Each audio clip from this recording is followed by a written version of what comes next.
Well, good morning, good afternoon or good evening, wherever you're watching, listening or taking part in this session for the 2014 Global Education Conference. Our keynote for this evening is Omashani Naidoo from South Africa, who's going to be speaking on the ICT Integration and the SchoolNet. But before she takes over the microphone, we have a couple of things we need to do. Firstly, we need to thank our sponsors and our supporters. Without these people taking time and money and effort into the conference, we would not be able to run this conference for the time that it's on. So could everybody please give them a virtual round of applause. If you look where your name is, there's a smiley face, and underneath that, one of the options is applause. So, well done, or a smiley face. Thanks, Govinda, that will do as well. So thank you very much to all our sponsors and supporters. With it being a global conference, we also would like to know where you're from. You have two choices. You can either mark it with a little star, like I have here and where Govinda is up here in Nepal, or you can go to the very last one, which is clip art, and choose a symbol to mark in where you are in the world, like I've done with that arrow. So I'll give everybody a few seconds to find their symbol or clip art over here on the whiteboard tools, which are here over on the left-hand side of your screen. Somebody from near the Great Lakes, Sydney, Nepal. Anyone having trouble? Sharon in India. Where would you be in India, Sharon?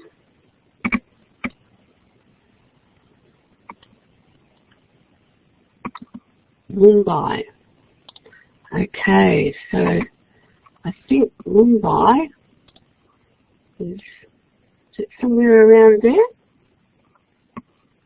Could be close enough or not, Sharon? Okay, well thank you all for doing that so we can see how global our audience is here at the conference session. We'll hand over now to Omashani, and she'll tell us all about what she's doing with SchoolNet and Teacher PD in South Africa.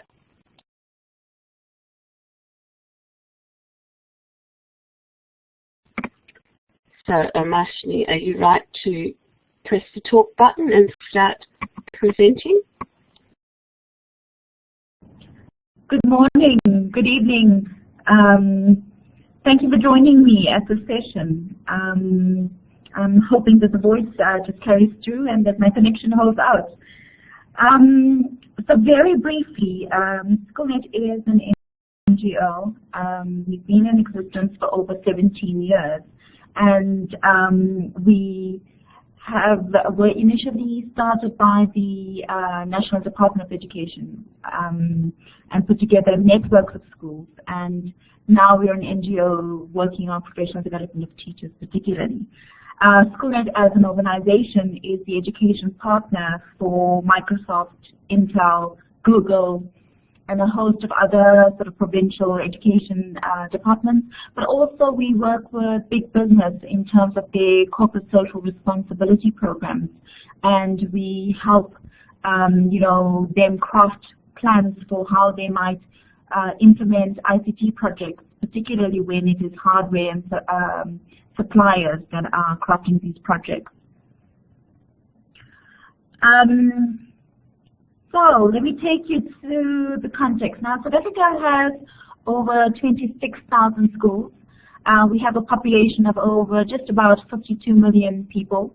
We have 9 provinces, so likened to states in other countries. But Gauteng, which is where I am based in Johannesburg, is the economic hub of the country.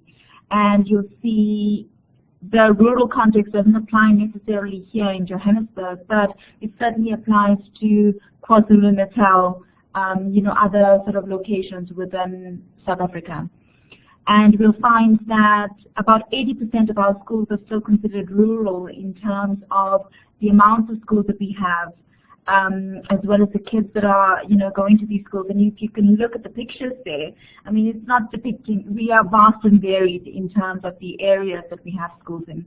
But these are some of the rural schools, and you'll see the picture at the bottom that has the whole group of teachers is on a mountainside. There is no roads, it's tarred roads, if you imagine. And the school, the building on the left there is exactly the school. It is called a mud hut school.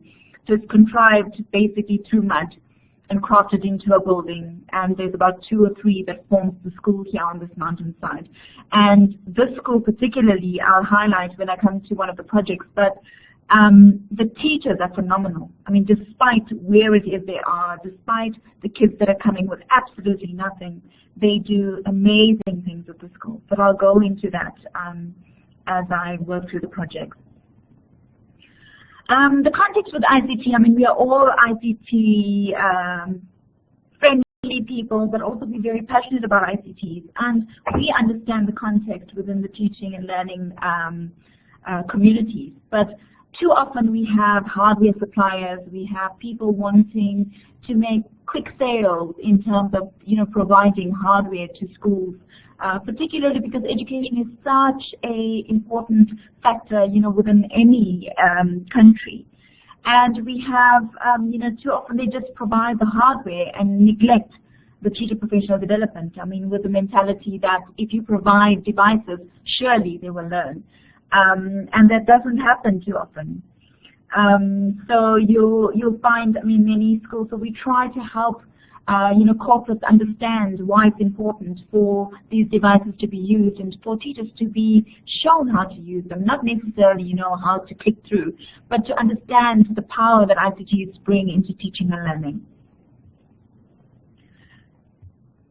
So the first project that I want to highlight is one on mobile technologies, and we have a project which is Nokia and now Microsoft education programs.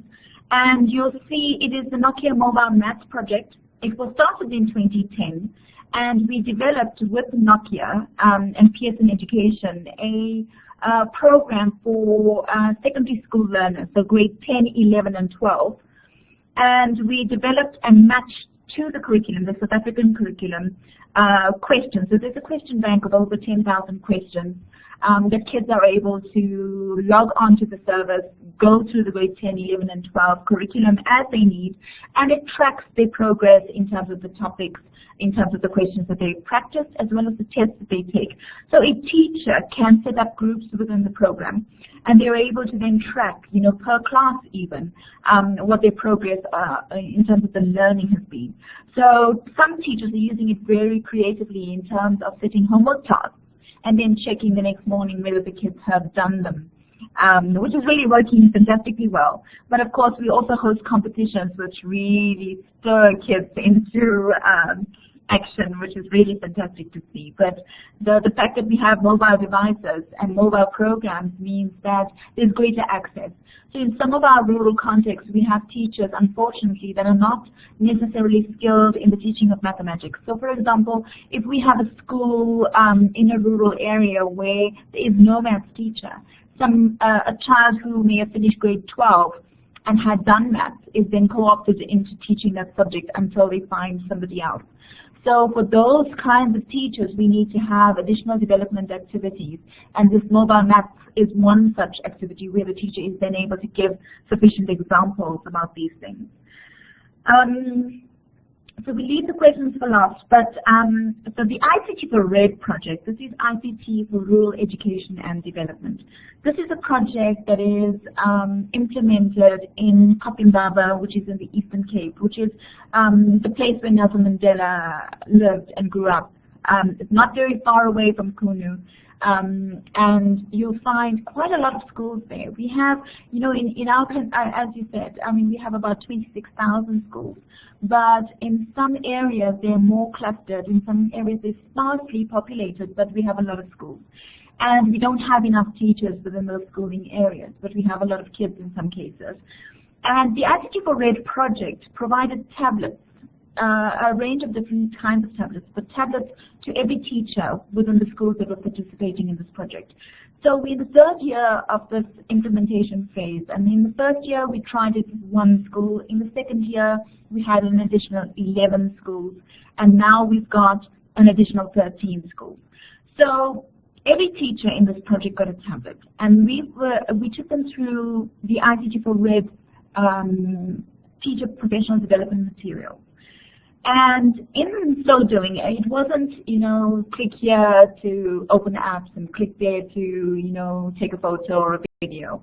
It was taking them through teaching strategies and pedagogies in terms of ICT integration. So we used gallery walks, we used jigsaw methods, so a range of different strategies that teachers can use and co-opt and adapt for their teaching and learning situations. And this has worked phenomenally.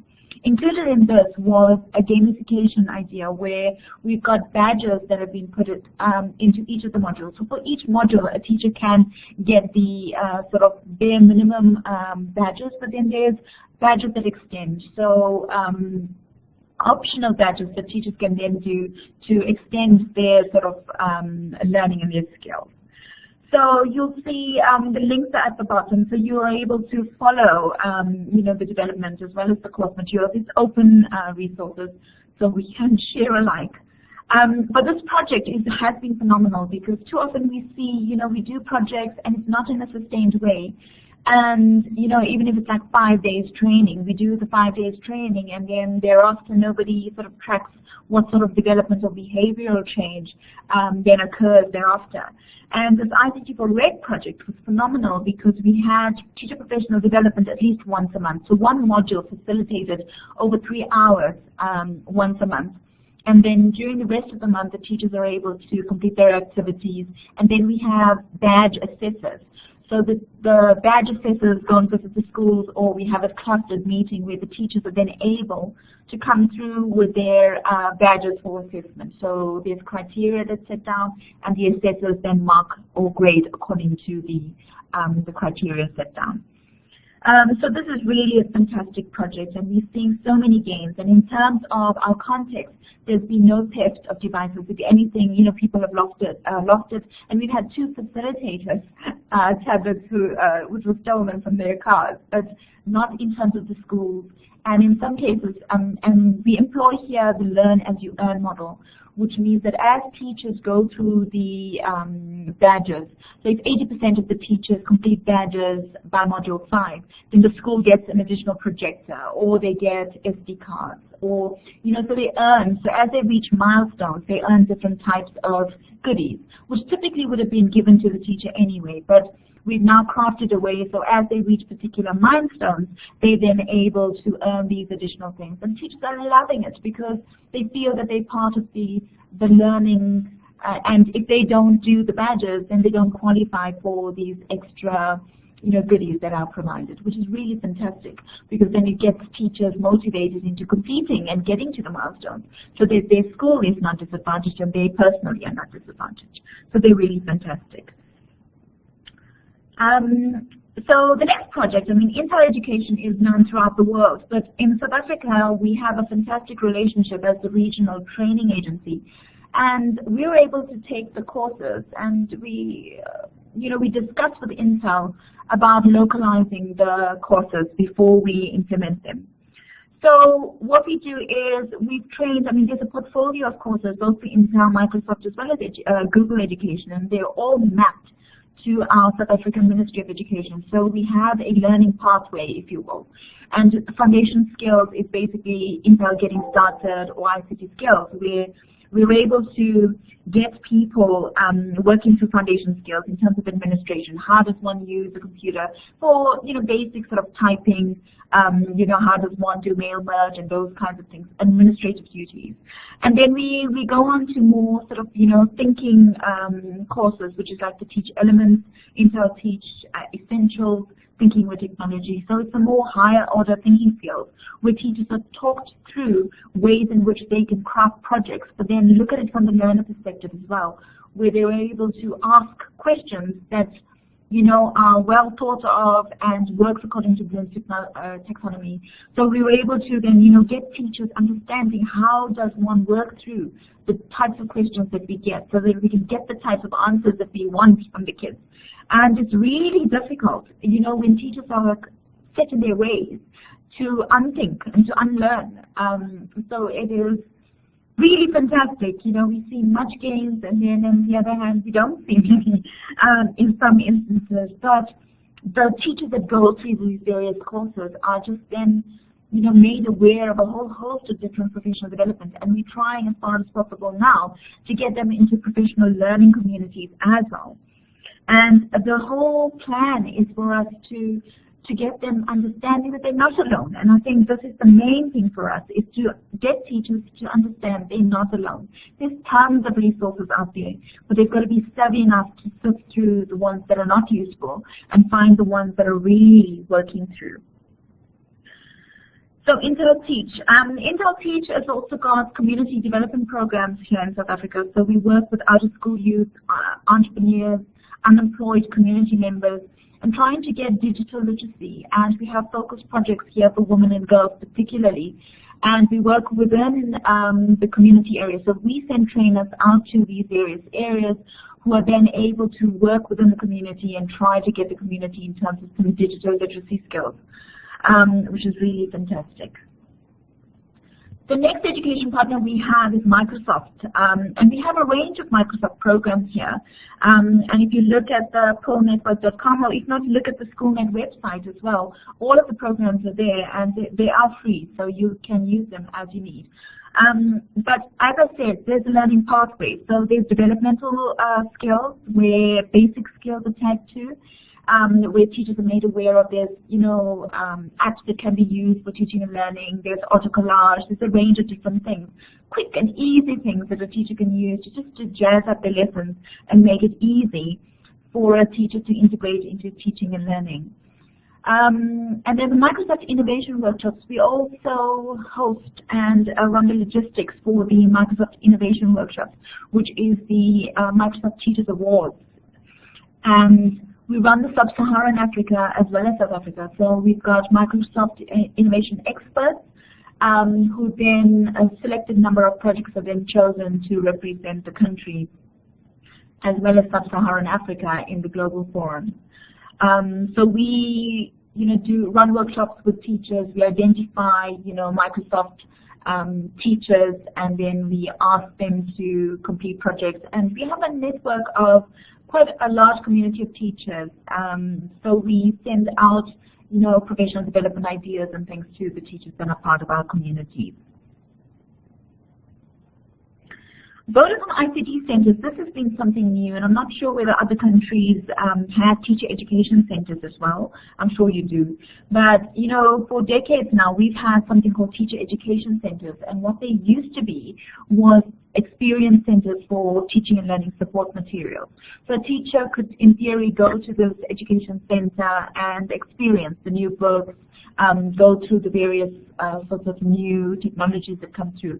So Vodacom is a telecommunications operator within South Africa. And we've got, Vodacom is now supporting 60 ICT centers throughout South Africa. And what they do, it is housed in a building that is sponsored by the Department of Education. And Vodacom provides all of the IT infrastructure, so from the bandwidth, the tablets, laptops, as well as educational resources. So they have the digital classroom, which is a free network on Vodacom, of course, that teachers are then able to go through, and the URL is zero rated, which means that it is free for people to connect through and get a range of different resources that are available through that portal. So the Vodacom ICT Centers is based in a community, and the schools in and around the education center are then come to the center to receive some teacher professional development training. So we train the center managers and their training team in terms of delivery of these different range of courses that we have. And then the teachers are able to then implement and then give us stories and case studies of how that's working within their schools. We haven't got it quite right yet because there's a lot more improvement. I mean, there's always things that we learn as we go on. And we're trying to craft different ways in which we can reach the schools more fully. Because transport becomes an issue if teachers are traveling from their schools to the education centers. So we're trying to find a middle ground between how we get that right. And we'll find, the other telcos in South Africa as well are, as part of their license agreement within South Africa, they're meant to be providing infrastructure to schools within South Africa. So currently, the licensing agreement with ICASA is that all telecommunications operators must provide infrastructure to 1,500 schools. And what this means is, at a bare minimum, it is about 20 laptops that are provided. But 20 laptops it's a small drop in the ocean because 20 laptops doesn't quite cover the teacher staffing requirements within each school. So in each school, we have between 20 and even 40 in some schools teachers. So we don't have a lot of infrastructure, and we find many of the teachers are not able to afford to buy their own laptops. But we're trying to find ways, at least with the telecommunications operators that are helping fund some of the infrastructure that is, going a large way towards helping our situation. Google Education is a recent coup for SchoolNet. We're running the GEG South Africa communities, and our role is to spread the joy and love with schools to try and grow the GEG program, which is a voluntary program. And the idea is that we craft GEG leaders, Google Educator group leaders, who are then able to rally up the troops of teachers within their immediate community. So they host regular ICT events. So it could be training, it could be just regular meetups where people are just talking about what they're doing differently and how they, can benefit from sharing ideas, which is really fantastic. The link to the Google community is pasted on the PowerPoint, but if you search GEG South Africa, you'll be able to find it. And we run two types of workshops. One is for GEG leaders, and one is Kickstarter workshops, where we just invite a host of different teachers, just trying to get them more aware of what is on offer. And Google sponsors all of this training. So we were able, at this moment in time, because it's still brand spanking new, we were able to, offer a lot of training to schools that are out there. But it is the end of the year for us now, so schools are in the midst of exams and then marking and all of these things. So it's not really a very productive period in the schooling calendar. So, so that's Google, and we're looking forward to, we run also the EdTech Summits on a yearly basis with the EdTech team, which are just so phenomenal. And even though it's expensive for teachers to come through, we find increasingly teachers scratch together their funds to attend, which is really fantastic. We're looking forward, hopefully, to bringing the GTA to Africa soon. So we'll see how that comes to pass. And then we host, a whole range of different online forums and social media to try and encourage communities of practice. We don't always get that right because connectivity is not stable throughout South Africa. Where we have urban areas, we do tend to have a lot more people being connected. But in rural areas, rural contexts, electricity is still an issue, leave alone connectivity. The ICT for Red project that I was talking about does not have any connectivity.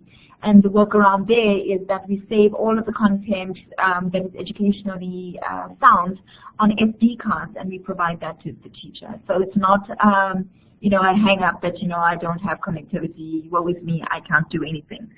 So we are able to work around that, but I do know the government, as well as some of special projects from the CSIR, are working toward putting satellites, particularly in those areas where there's no 3G access or connectivity. So we're trying various things, and we know that, one size does not fit all. And we're happy to do a whole range of different things in order to find the best fit for the community or the needs that are expressed within that area, which is really fantastic. Yeah, we have education portals as well. So the DBE Cloud is our national education portal. It's still being populated, still being crafted. The idea or the intent is to eventually have full curriculum coverage for all of our subjects, as well as having the URL zero-rated by all telecommunications. So then it becomes free for any child, teacher, parent, anybody that's interested basically to have connectivity. I'm speaking, in terms of the projects, but, there's been lots of learnings in terms of what works and what does not work. And I'm sure you have lots of questions about that, so I'll leave it for you to ask. But we know, there's quite a lot of, teachers that are not wanting to change because they've been doing these, their various things for a very long time. But we can't be excluding our kids from the 21st century learning. And particularly if you look at the job markets now, ICT is at the forefront. And we find that many teachers are still teaching as they were teaching in the 1900s. And we need to work away from that and to try and encourage teachers. But the encouraging of teachers, you always find, 5% or 10% will uptake immediately. But we need to, grow that number, because the more teachers we have on board, the better it is, and the better it is for the kids particularly, because, confident teachers will try different things, and that's our main goal, and to handhold to an extent where teachers then feel that they are able and that they can do it. And it's all fine not to know everything about ICTs and what can be done, because we all need to learn. And it changes so often. The other education portal is Intel, and this is now the Intel Explore and Learn, which is an app store which can be downloaded for all Intel devices, but now open to all sorts of other devices as well. So it's educational resources that parents, teachers, learners can download onto their mobile devices, tablets, laptops even. So that's me. I'm sure you have a range of questions. Okay, Omashani. Thank you very much for that. What I've done is I've opened the microphone so people can talk if they wish, or they can write their questions down in the chat area. If you want to talk with the microphone, please use this hand that is next to the tick area near the names. Thank you.